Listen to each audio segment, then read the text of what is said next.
convention. We'll see you then. Great show, Elizabeth. We'll catch you later tonight here on NewsNation. But until then, and right now here on the Hill, two totally different paths for the top of the ticket. A live look right now at Milwaukee, Wisconsin, as Donald Trump is set to address his party and the country just hours from now. Coming up here on the Hill, what NewsNation is told Trump will say tonight. A live look, meantime, at the White House, where President Biden's political future is as tenuous as ever. New reporting tonight on what Barack Obama is saying, plus the new numbers that show the peril for the president, the concerns for Democrats, and the growing lead for Trump. And new information this evening on the assassination attempt.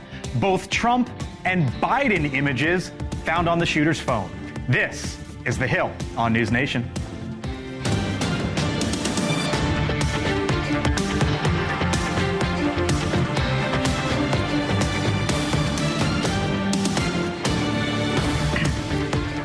Hello, good evening. I'm Blake Berman. You are looking live right now at the Fiserv Arena in Milwaukee, Wisconsin, as Donald Trump is set to address the Republican National Convention and this country 4 hours from now. But at this hour, there are very real questions about who his opponent might be. A massive story earlier today, as the Washington Post reports, former President Barack Obama is privately telling allies that he believes President Biden needs to seriously consider the viability of his presidential campaign. Now, here's what I want to do. I want to explain for a moment why and how the chorus of calls for the president to end his campaign has grown. Let me take you back to a week ago, Wednesday, July 10th. On that one day alone, Axios reported the Senate Majority Leader Chuck Schumer was privately signaling to donors that he was open to President Biden ending his presidential run. That same day, George Clooney posted his New York Times op-ed calling for the president to bow out. We later learned that Barack Obama knew of, but didn't try to stop that article. And that morning as well, Nancy Pelosi appeared on President Biden's favorite television show and essentially put the president on the clock. It's up to the president to decide if he is going to run. We're all encouraging him to make that decision because time is running short. Then, the next day, July 11th, President Biden gave his much-awaited press conference and was adamant that he would not leave the race. There's a long way to go in this campaign. And so I'm just going to keep moving. And because, look, I got more work to do. We've got more work to finish. After that, July 12th, the top Democrat in the House, Hakeem Jeffries, broke his silence, informing Democrats that he met with the president. But Jeffries did not explicitly say that he supports the president's continued run. Then the following day, Saturday, July 13th, we now know that President Biden met privately with Chuck Schumer. But that night, the unthinkable. Donald Trump was nearly killed and politics were put on pause. But the political avalanche resumed in the last 24 hours. Reports that Schumer has urged the president to drop out. Jeffries told Biden of his concern, and Pelosi telling the president that he cannot beat Trump. And of course, the news from the Washington Post today as it relates to Barack Obama. Drip, drip, drip from the biggest names in the Democratic Party over the last 8 days, as President Biden tonight is off the trail with COVID. Joining us now here on the Hill is the Democratic Congressman from the state of California, John Garamendi. Congressman Garamendi, thanks for being with us. Appreciate the time, sir. You know how this works. Pelosi, Schumer, Jeffries, they could come out today. They could hold a press conference and say, you know what, we're behind Joe Biden. They could put out a statement and say, all of us are behind Joe Biden. They have not. And you heard what I outlined over there over the last 8 days or so. Why haven't they? Because it's really going to have to be a decision by the president, who happens to be quite ill at the moment. And that's going to have a piece of this puzzle. That'll be another factor that'll be part of his decision going forward. We'll see what happens. But ultimately, the next 100 days of the campaign are going to be focused on the extraordinary difference between the Democratic agenda and the Republican agenda. Yes, there will be a leader. It might very well be Biden. It might be somebody else on the Democratic side. I doubt it. But nonetheless, The policy differences are extraordinary, and that is going to drive this issue. You doubt that it will be somebody other than President Biden? I'm not going to get into that. This is something the president is going to have to work out. He's obviously very ill. He's obviously going to be off the campaign trail during a critical period of time. These are all factors that I'm sure he, Jill, and his advisors are taking into account.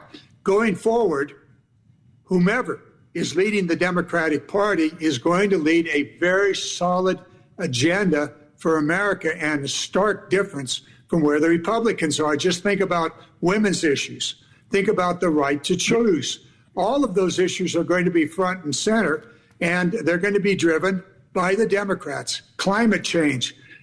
There's not even mentioned climate change at the Republican program thus far. So these differences are going to be where this election is going to be fought out. And I hear you talk about the issues, Congressman, and of course elections, you always want to talk about the issues, but the real question right now really is the future of the president. And I wonder, you're from California, the biggest name lawmaker, at least one of them, there's a lot in your home state, is Nancy Pelosi. Has she tried to reach out to you, talk to you one way or another? Has she solicited your feedback? What have those conversations been like? We have had private conversations amongst the Democrats, California Democrats. They are private, and they're not going to be shared with anybody. Pelosi was there, as were nearly all the members of the California Democratic delegation. Obviously, there's concern. We've heard from Adam Schiff. We've heard from others. Yeah. There is concern, no doubt about it. Pelosi's comments are private, and I'm not about to share them with you or anybody else.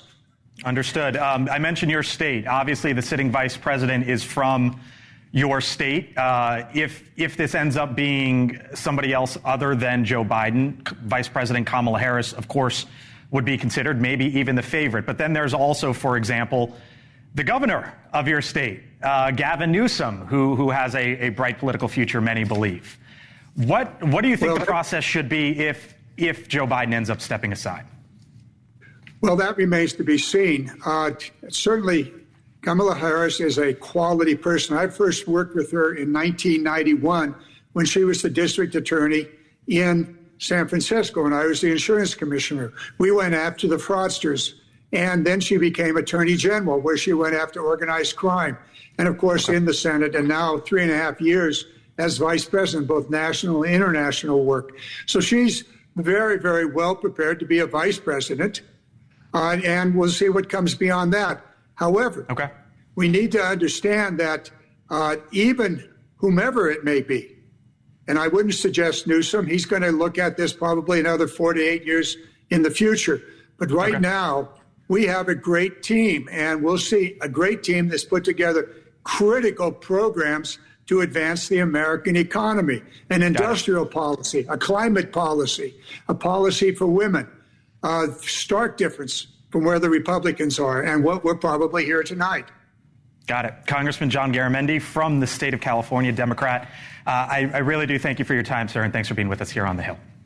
Thank you for the opportunity.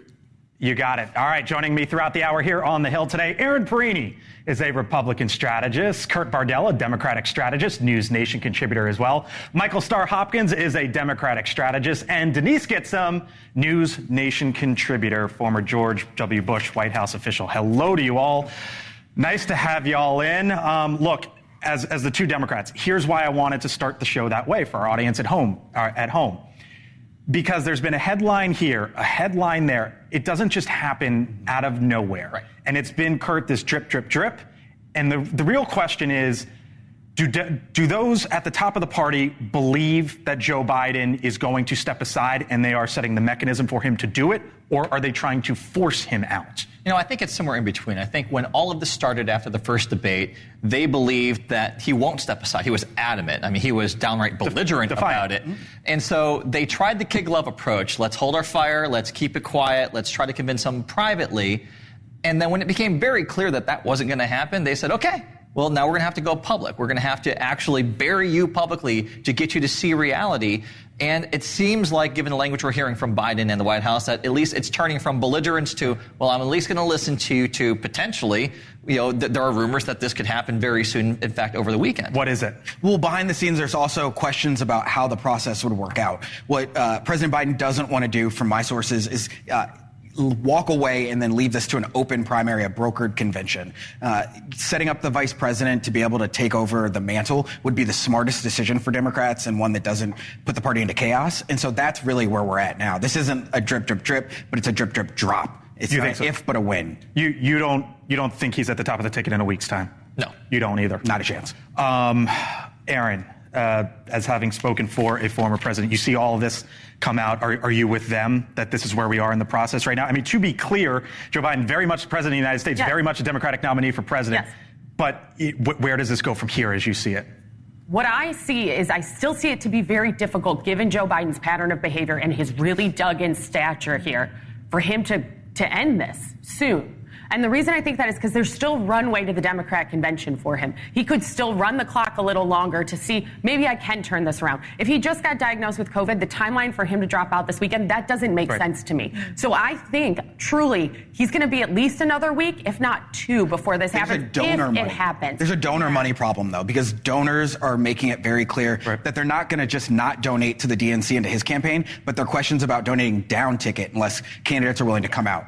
I think that at some point, someone needs to point out that if it's his pride that's keeping him in, it needs to be his pride that now ushers him out. If he wants to have any sense of legacy or any future, something to leave behind, then he needs to get out while he can before he's only known for destroying his party's chances of winning another election. Also, Democrats like Congressman Garamendi, who happens to be my congressman, really need to start thinking less about managing up and more about managing down. 67% of the Democratic constituents have told them that they no longer want Biden at the top. If they want to honor their democratic principles and honor the will of the people, it's time for them to listen to the people. Otherwise, the blame will be on them as well. All right, come on in, Mick Mulvaney, NewsNation political contributor. Of course, Mick was also the former chief of staff in Donald Trump's White House. And Mick, as you can see and hear there, joins us live from the Fiserv Arena in Milwaukee, Wisconsin. Mick, hello. Great to see you as always. Nice to speak with you as always. You saw me sort of connect the dots there over the course of the last 8 days or so. I wonder where you think where this heads and what Democratic leadership is trying to signal at this point in time. Well, one of the great things about this show is we put Republicans and Democrats together on a panel, and I think you should listen to the Democrats about what's happening within the Democrat Party. Not sure what I can add to what Michael Starr Hopkins and Kurt Mardell is saying, other than say I want Kurt's glasses. The only thing I really think I could point out that would be different is John Garamendi, who's a colleague of mine, was in the House, said something that I've not heard before. And what he said was that President Biden was very ill. I've not heard that before. I've heard that he's got COVID, but a lot of people have COVID and they're not very ill. I don't know if it's true or not, but I don't know what he's hearing. Do you think he was just referring to COVID and that's, his descriptor of it? It could be, but it could be true. It also could be the beginning of a message that the Democrats are putting out, which is that he's very ill, and they're setting the stage. I think the question, I think it was Michael who said it's not a question of if or when. It's drip, drip, drop. Is it today or is it next week? If I'm the Democrats, I might want to do it sooner than later because it might take some of the wind out of the sails for Donald Trump. Now, granted, neither of these candidates are going to get the traditional sort of convention bump because they're so well known, right? But still, there's going to be a lot of coverage of Donald Trump in the next 48 hours. So I think, again, it's a question of when. What are they saying at the RNC, Mick? What are Republicans? You speak to the highest ranking, highest top folks within the party. What are they saying? What is the Trump team telling you? Yeah, that it's 99 chances out of 100 that it's either Biden or Harris. Okay, and they're setting their sights on one or the other, and they think it's, aside from the incapacity, aside from the age issue, you're going to run a very similar campaign against Kamala Harris as you would against Joe Biden because the policies are the same, as they should be. There shouldn't be much room between a president and any vice president.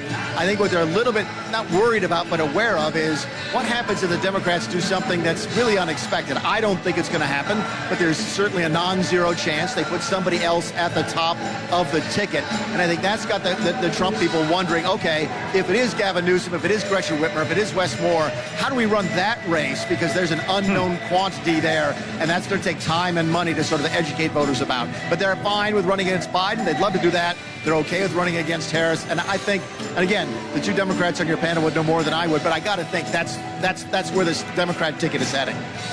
Mick Mulvaney, NewsNation contributor, former Trump White House chief of staff. Thank you, sir, for joining us from Milwaukee. We'll catch you next time. Thanks, Mick. And remember, all of this at this point in time is an if, right? What happens next if? And that is part of the discussion and what we continue to watch here in Washington. Still to come from the Hill over the next 45 minutes, live from the Republican National Convention. Former President Trump will speak in a few hours to accept the GOP nomination. On the other side of the break, we'll share what we are hearing Trump will say in part tonight, plus the latest on the assassination attempt, what law enforcement is telling us about how long snipers have the shooter in their sights. You're watching The Hill here on NewsNation. All right, welcome back here to The Hill on NewsNation. Live look at Milwaukee, Wisconsin. The Fiserv Arena there is 4 hours from now, give or take. Donald Trump will be taking to the stage at the Republican National Convention and addressing the country for the first time since surviving an assassination attempt. Now, NewsNation is told the former president tore up the initial speech that he wrote. Tonight, we are told his message will be, quote unquote, deeply personal. Most of Trump's family will be there, including the former First Lady, Melania Trump, and his daughter Ivanka. But Trump still has real concerns to address among voters. For example, in a new poll out today from Emerson College and The Hill, while Trump does lead in the key swing states, 44% believe in that poll that he should withdraw from the race. And that includes 50% of women. Joining us now from Milwaukee is the Republican senator from the state of Oklahoma, Senator James Lankford. Senator, thanks for being with us here on the Hill. Your nominee is speaking tonight, and obviously all eyes on him, as this is the first time that we will hear from Donald Trump since the assassination attempt. I wonder what you want to hear from him. Well, yesterday was Hump Day. Wednesday, today is Trump Day. Thursday for him to be able to speak out and speak to the nation. We're looking forward to a lot of things that he's going to talk about. He's going to talk about border. He's going to talk about the economy. He's going to talk about foreign policy. He's going to talk about things that he normally talks about. Can't imagine that he wouldn't, but we've also heard over and over again, as you just mentioned, that he's going to talk a lot about unity and where are we as a country? How does this get better? And I don't think it's a matter of unity. What I like to say, a difference between a peacekeeper and peacemaker. A peacekeeper just says, everybody just calm down, everybody be nice to each other. A peacemaker says, hey, we disagree on something. We should sit down and be able to work out differences because we think about something totally different. A peacemaker actually sits down and says, we have to resolve these issues because we really disagree. Except we as a nation all want safer streets. We all want safe communities. We all want a better economy. We want lower mortgage rates. They're basic things we agree on. Let's do those.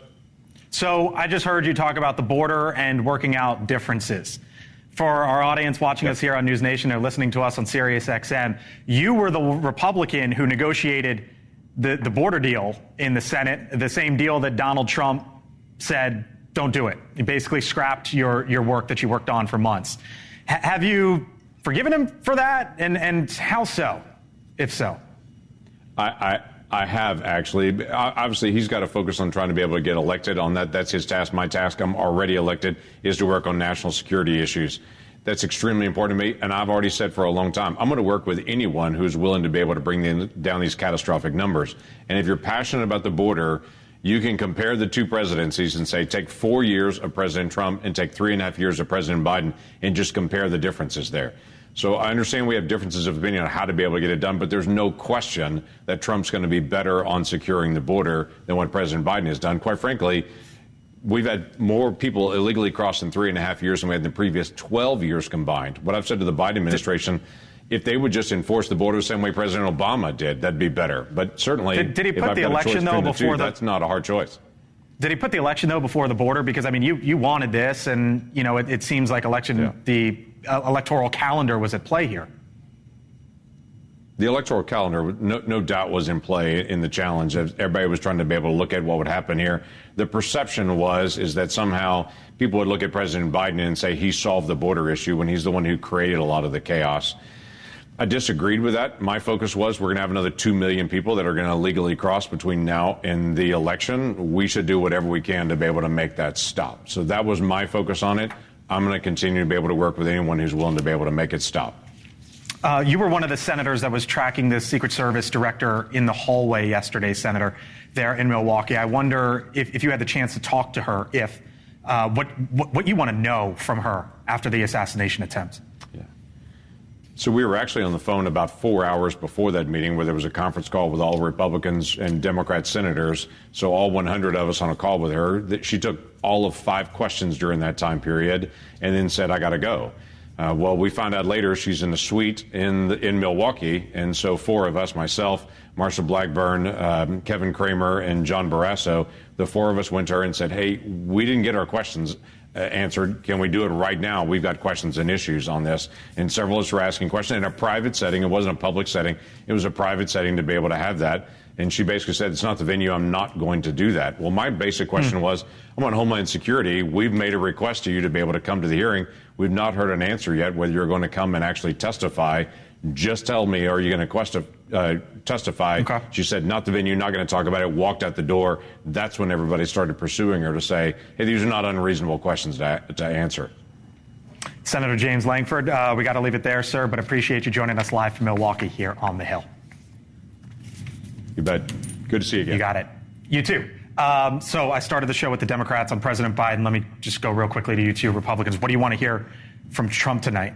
The unity we just heard from James Lankford, right? He said, listen, Trump stepped on the immigration bill, and I'm still on this team, and we're going to win this. I thought that was refreshing from Lankford because, the reality was... Mature. I loved it. That's where the Republican Party is right now. There is such unity. I was in Milwaukee. You weren't there. Okay, I was there. There is a different feel and tone to the Republican Party right now, and it's because of Donald Trump. He has an unbelievable opportunity this evening to bring this country together and bring more voters into the fold, especially if people are talking about if it's going to be Harris. This is the time to bring it together. Let's go. I'm liking this Trump 2.0. I think that coming face to face with your own mortality and that much closer to meeting God can't help but change you and humble you. And I think what we heard from J.D. Vance was really important because what he said is, look, we're not always going to agree on everything. But let's have a conversation about it, right? And I want to take them at face value. I hope that I can because I think they're going to be our next president and vice. You're not laughing with her. You're laughing at her right now.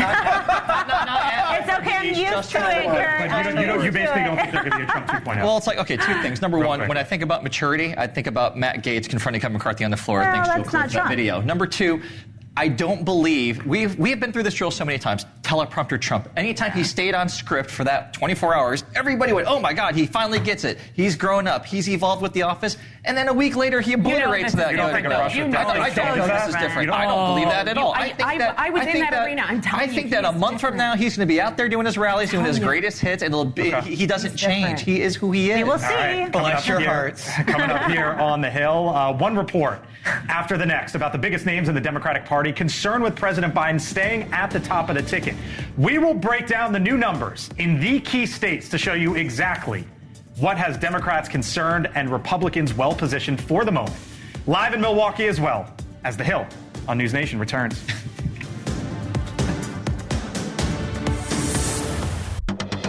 All right, welcome back here to the Hill. In 3.5 hours from now, Donald Trump will take to the stage at the Republican National Convention where he will accept his party's nomination for president for the 3rd straight election. It comes as new polling shows the former president expanding his lead over President Biden in 6 of the 7 battleground states. Let's walk through them here for a bit, starting in the Rust Belt, or starting in the blue wall there throughout the Midwest. Trump, you can see, leads by 3 in Michigan, 5 in Pennsylvania and Wisconsin. And then in the Sun Belt, Trump's lead is in even better position, up 7 in Arizona, 6 in Georgia, 7 in North Carolina, 5 in Nevada. And the poll that's setting off alarm bells for Democrats, Trump has jumped ahead of Biden by 2 in Virginia. President Biden won that state by 10 last go around. Scott Traynor is the data science director with our partners at Decision Desk HQ with us here on the Hill to go through the numbers. All right, Scott, what jumps out to you? What jumps out to me is that's what we call a trend, right? Across the board in all those key states, and even one we didn't think we were going to be talking about, Virginia, Donald Trump performs very well. is still relatively close in a couple, but he shouldn't be close in Virginia or states like Nevada. So let's be clear about something, Scott. Democratic leadership. It's not that they believe that Joe Biden is too old to be president. It's because they're seeing these same numbers too, right? Yeah, they look at it as an uphill battle, right? You know, Joe Biden's a well-defined candidate. A lot of people know him. They're going to have to spend a lot of money answering a lot of questions about some of the campaign gaffes over the last few weeks. A new candidate, they're not going to have to spend that money. They're going to have to spend that money painting a new picture and talking about the future. It's like a fresh start from them. That's why they look at these numbers, not an uphill battle. So let's talk about Virginia for a second. If it's November 5th, 9 o'clock at night on the East Coast, give or take, and I get an email from Scott Traynor that says the race has been called for Donald Trump, Virginia, is the race over at that point? Like, forget what else comes in after that? Well, we wouldn't be able to call it then, but yeah, I would be telling you on background. You understand the larger point here, right? Yeah. Well, I'd be telling you Donald Trump would be on pace to 330, 350 electoral votes, that's for sure. And I'd like to leave you with that one stat for your group to talk about. Look, if Donald Trump wins any one of those 3 Rust Belt states, pick them, any one of those ones he's up, he has at least an 86% chance of winning the presidency. If he wins Michigan, 2 of those Wisconsin, 3, of which he's up, pick any of them. He's got a 92% chance greater of winning the presidency. So, you know, as both campaigns have identified, those are the states it's coming down to. And Donald Trump really only has to win one of them to greatly improve his chances of becoming the next president. You know, Scott, it's Kurt here. One of the things digging into the DDHQ polling, it also shows that in Virginia, Tim Kaine's going +10. In Michigan, Slotkin's +5. In Pennsylvania, Casey has, as you guys put it, a 78% chance of winning that seat still. So what is the disconnect between where Biden is underwater in these states, but the Democrats running just right underneath him are performing very strongly? Well, one, it's, you know, solid campaign work. They're able to separate their brands from the top of the ticket because generally speaking, when we look at these types of things, the president is the one who's lifting those down ballot candidates up. In this case, you know, people like Tim Kaine, as you point out, Alyssa Slotkin, they're running campaigns and they're separating themselves from Joe Biden. The question is more of these House races that don't have brands like Tim Kaine, are they going to be pulled under by a Biden at the top of the ticket who's struggling? Scott Traynor, Data Science Director at DDHQ. Thank you, buddy. Catch you next time. Thanks for having me.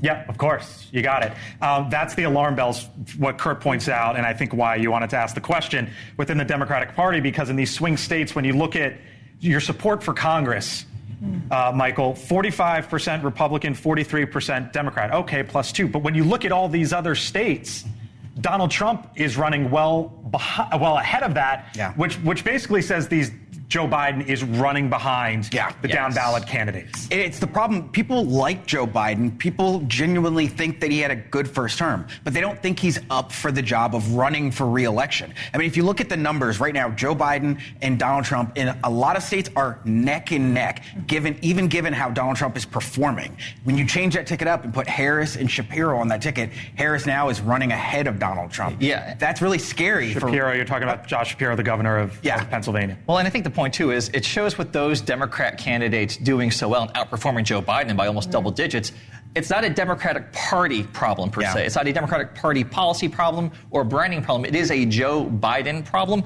I mean, even Kamala Harris in the DDHQ polling, in the last 2 weeks, she's picked up 4.4% nationally in her approval rating. That shows her neck and neck with Trump right now. By the way, I want to show a real quick headline in the New York Times right now. Quote, people close to Biden say he appears to accept he may have to leave the race. One person familiar with the president's thinking cautioned that he had not yet made up his mind. I'll take this one headline. Playing the adjective game. He would continue his campaign. So here's my question to you. Is it not a Democratic Party problem? I think it is a Democratic Party problem because the unknown Democrats in the House right now are still going to be identified as Biden Democrats, right? That is still going to be how they are seen because this is seen as Biden's party. So if you see that Republicans are up over them right now, so those who have their own identity and their own brand, they're performing well. The unknowns are going to be lumped with Biden because that's how the American people see Democrats right now. So I do think it's a party problem because those who have their own identity are running away from the president, and those who can't yet are going to be stuck with it. But it's a party identification problem. Because people are they support the policies in terms of making sure we don't roll back protections for birth control, Roe versus Wade, IVF. They support that. So Joe Biden is, and Democrats are, unquestionably running ahead on abortion. Yes. And all you have to do is go to the recent election. But it's like that's not even way debatable. low on the issue. Well, that's where I was going. On the other two, but it hasn't been in the elections that we've had. I mean, you're talking. I mean, if you heard John Garamendi, he was talking about climate change. Like, when was the last time you heard of climate change in the top 3 issues that Americans cared about? When they cannot. Yeah, but he's my district, and I can tell you what my district is. It's not about climate change. It's normal working class people. I think we can all agree as a Democrat that was not a great message. Not a great message. But that point aside, look, I think you're going to have to rename this blue wall a red one. You're going to have to at least paint it. Like the red wave. Because I really do think that, like, there's just something to be said. When you see those numbers on their own, they don't have a great impact. But when you understand the context of them, the swing from 2020 to now, that 10-point difference, that's like a 12-point difference in Virginia. That trajectory is real. I'll give you I jumped you there, Michael, so I'll give you the last word here. Just when you look at Virginia is not going to be an actual swing state, but it does show a trend. And so Democrats have to make a decision quickly, and they've got to unify. Sounds like they made it. Will be the New York Times just made it for them. All right, so much more ahead here on the Hill. Live from Milwaukee, and more on the attempted assassination of Donald Trump, what we're hearing about the investigation and the protocol the snipers followed. You're watching The Hill. NewsNation brings you the conventions live. First stop, Milwaukee. Tonight, giving you a backstage pass to one of the biggest political events of the year. Tonight, the Republican National Convention and NewsNation. News for all America.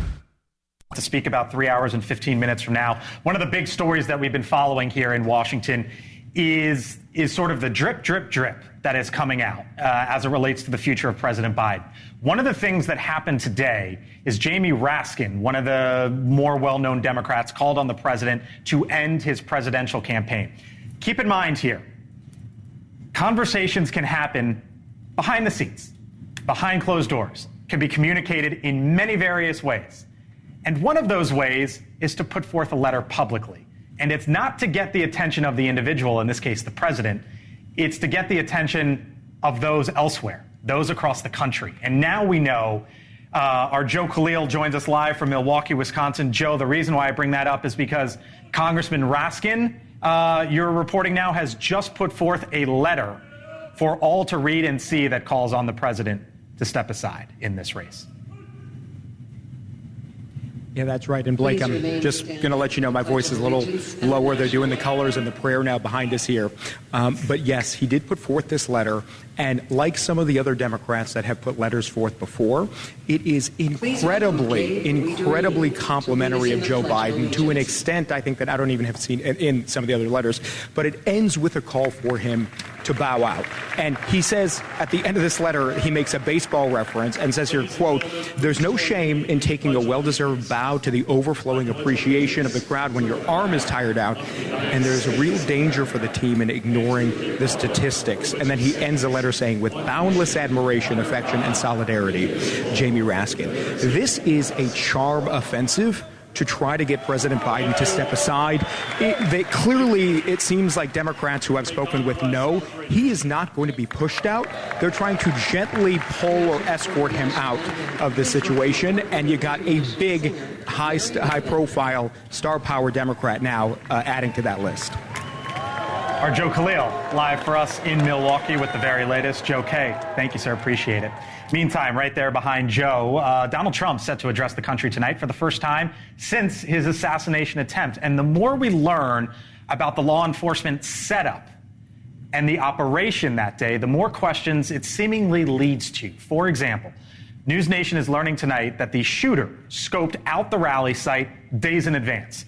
Even though the imminent target was Donald Trump, the shooter had photos of Trump and President Biden, along with other officials on his phone.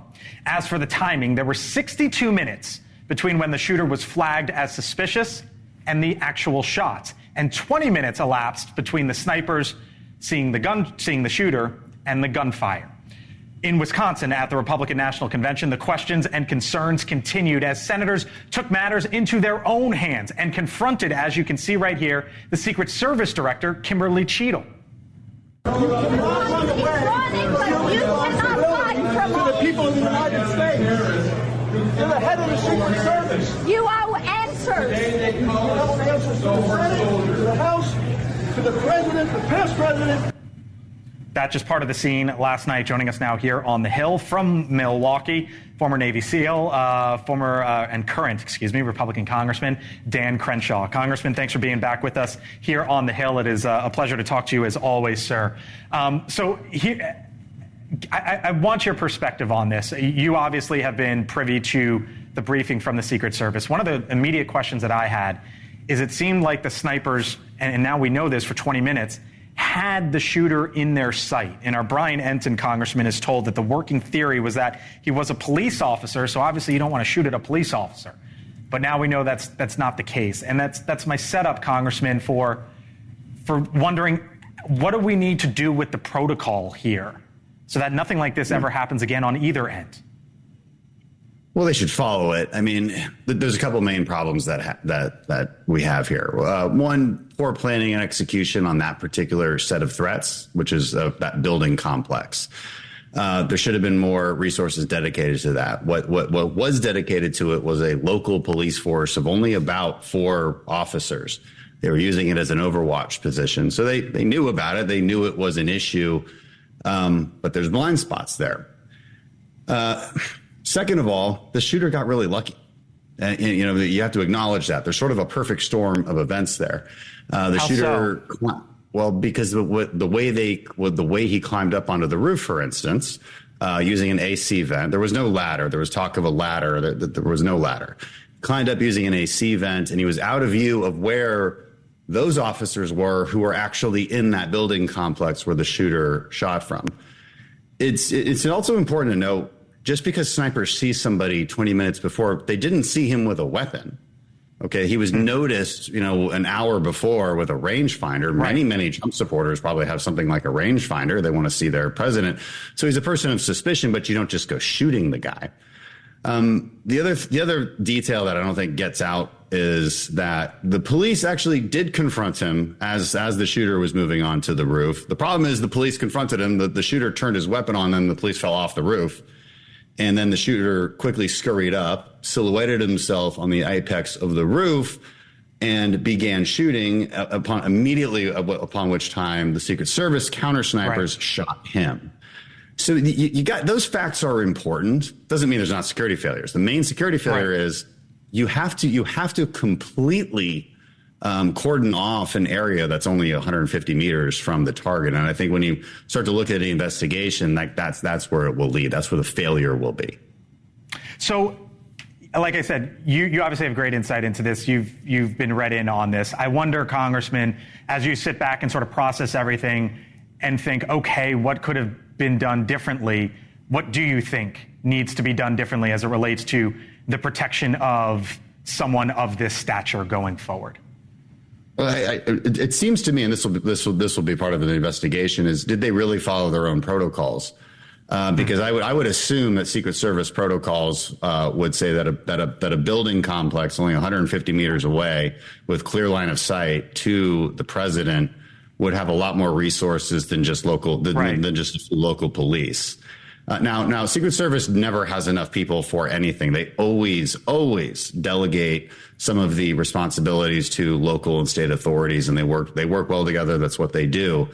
But Secret Service has to do a better job vetting who might be in charge of that particular area. They can't just look away. In this particular case, there's actually usually not counter snipers for a presidential candidate. There's only counter snipers for presidents. So Donald Trump already had 2 sniper teams that were not normally given to a candidate. One of those people were talking about the sniper team seeing the guy and not shooting. This isn't really true. First of all, the sniper team that was closest to the target couldn't see them because of the trees. So the ones that actually shot him were the ones who were further away, and they had a totally different responsibility of area there. Once the shots rang out, they turned around very quickly and shot the guy. Congressman, I could talk to you all night about this, as you might imagine, but we got to leave it there. We're live in Milwaukee on the other side, but we do appreciate you joining us here on the Hill. We'll talk to you next time, sir. Sure. Have a good one. Congressman Dan Crenshaw, thanks again. Live from Milwaukee on the other side of the break here on the Hill. Stay with us. That national anthem sung by Mary Melvin.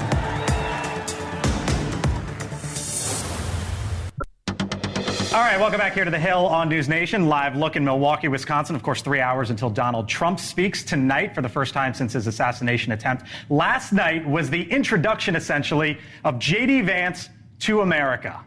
And there was one moment in particular that really stood out to me. Watch. I left the Marines after 4 years and went to the Ohio State University.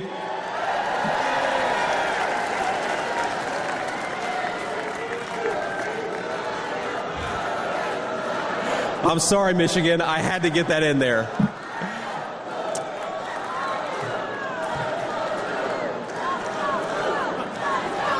Come on. We've had enough political violence. You can hear the chants of "Let's Go Blue" as the Ohio State grad was up there. The greatest rivalry in all of sports on full display last night at the RNC. I would note it's been 1,692 days until Ohio State has been back Big Ten champs. Hail to the victor. Defending national champions in football. You were there last night, and you saw the prompter as all this happened. Yeah, that was all off the cuff. When he said, listen, guys, we still got to win Michigan, and we've had the political violence. We've got enough. It's all off the cuff. He's having a great time out there. It was a fun speech to watch. The thing that stood out for me for Vance was when he talked about his mom's sobriety journey and the 10 years and hoping we could celebrate. I did lose my brother to an overdose. I would love to see sobriety celebrated at the White House. Give me a word real quick, what you're expecting from Donald Trump tonight. Teleprompter Trump. Passive, kind of turn the page. Okay. What do you expect? Trying to somehow prop Joe Biden up so he can continue running against him. Out to Milwaukee, Wisconsin, our Leland Vittert is live once again at the Fiserv Arena. Leland, I loved that moment last night. It was fantastic. It was natural. It was real. And tonight we get Donald Trump for the first time.